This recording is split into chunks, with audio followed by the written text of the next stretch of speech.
Everybody, this is a night that we're going to make a nice fast marinara for you. And I'm going to make it with some cavatelli, and it'll be ready in a few minutes. But first of all, I just want to show you the ingredients. These are the Mama Rosie's cavatelli. I'll make about half of this package for my wife and I tonight. It's just something that I've never really tried that or eaten it before, but I want to try it tonight. This is, again, the Don Pepino that I buy. See, it's a nice, rich tomatoes in there. That what reason I like it is, it is cooked. These are cooked, and so it makes a gravy and it makes any sauce faster.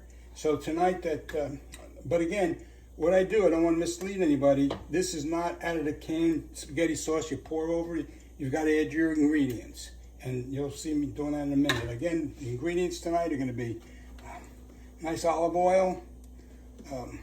My nice Lugadell Pecorino Romano cheese, some onion powder, some basil, some parsley flakes, and some oregano, and the minced garlic that I use. As I told you once before, I'm not one that chops up cloves or anything else. I've already got the pot boiling for the cavatelli, and right now I'm going to get started on making the nice quick marinara. And what's so great about this is it's really the basis of our gravy.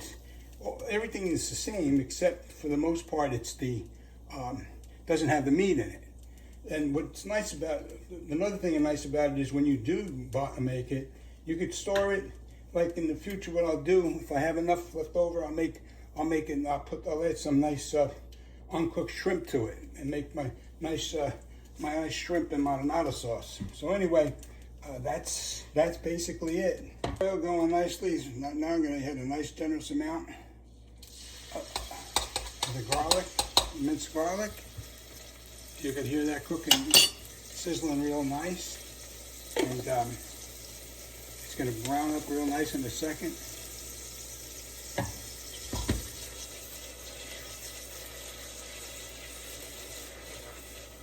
I like to get the garlic taste infused into the oil really nice.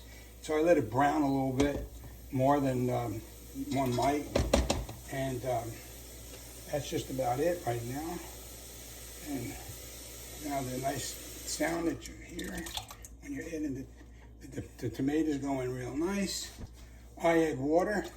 I'll generally fill up the can and then add as I go along if I feel it needs it. So right now it's going to give it a little bit of a stir and start adding my other items.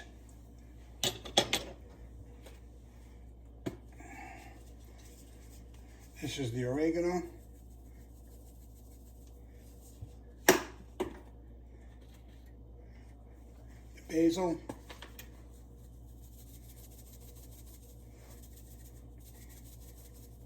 I tell you, remember the years when my grandfather had a little farm besides a lot that he didn't own, and they would grow it, and they'd be hanging the leaves and drying them, sometimes in the kitchen near the stove. But anyway, I'm giving it a good stir. And maybe you could see it right here, how nice it is. And I'm going to add my secret ingredient, and I'm going to borrow something to pay him tribute. That's Emerald Lagasse. Maybe a lot of you don't know him, but it was BAM! Now my wife has to clean that mess up. But anyway, that's it. And it's just going to cook. And by the time I should have everything ready just about the same time. This will take about 20 minutes to cook, and with everything infused in it. So again, it'll take a little bit like that for the cavatelli to cook real well. Now the marinara is starting to percolate a little bit, and now I'm adding the cavatelli. As I said, the package that I bought, it was 22 ounces. I split it in half. My wife and I just wouldn't eat that much. What I also going to probably try and do with that in the future is make some cavatelli and broccoli, which I've never made before, but I'm going to try. Give that a stir. I don't want any sticking to the pot, bottom of the pot.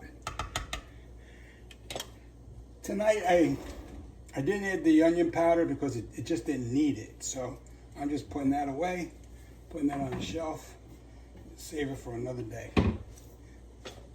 Again, as I said in the past, the beauty about this marinara sauce, I will not say marinara, is that you could save it in the refrigerator, especially, and so you come home, you could boil yourself up some spaghetti or ziti or whatever you wish, ravioli, and you could put the sauce on top of it. You could add stuff to it. I mean, take this and throw a couple of spare ribs in it. You really got yourself a really nice gravy that you could use on something. Again, if it doesn't take long.